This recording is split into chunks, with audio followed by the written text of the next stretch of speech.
হজ করতো, তবে হজ করতে গিয়ে তারা বায়তুল্লাহ ভিতরে 360 দিন তিনি তাওয়াফ করতো। নাউজুবিল্লাহ। শুধু তাই না, মুসলমানেরা কথা দিয়ে কান দিয়ে শুনবেন আল্লাহ রাব্বুল আলামিন সূরাতুল বাকারা 158 নম্বর আয়াতের মধ্যে বলেন, ইন্নাস সাফা ওয়াল মারওয়াতা মিন শাআইরিল্লাহ ফামান হাজ্জাল বাইতা আও i'তামারা ফালা জুনাহা আলাইহি আন ইয়াতাওয়াফা বিহিমা।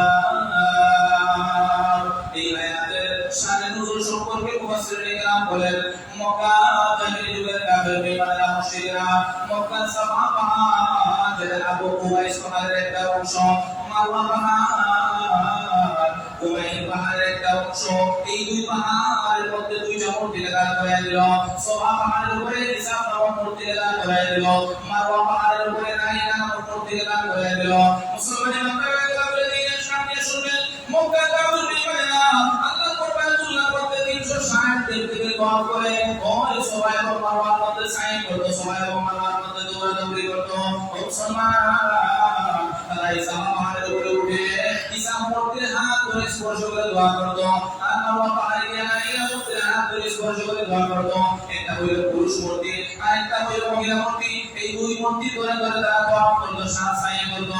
মুসলমানের মাথায় শুনবেন, যখন মুসলমানদের উপরে আল্লাহ রাব্বুল আলামিন হজ ফরজ করেন, মুসলমানেরা মনে করলেন এই দুই পাহাড়ের মধ্যে মনে সাই করা লাগবে না, এই দুই পাহাড়ের মধ্যে মনে দৌড়াদৌড়ি করা লাগবে না।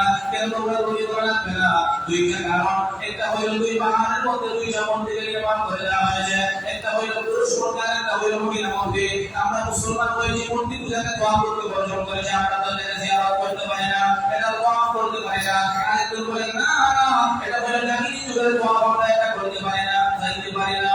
মুসলমানের বান্দারা তাদের এই মনের আশার পরিপ্রেক্ষিতে আমার আল্লাহ পবিত্র কালাম সূরাতুল বাকারা 158 নম্বর আয়াত নাযিল করেছেন। সুবহানাল্লাহ।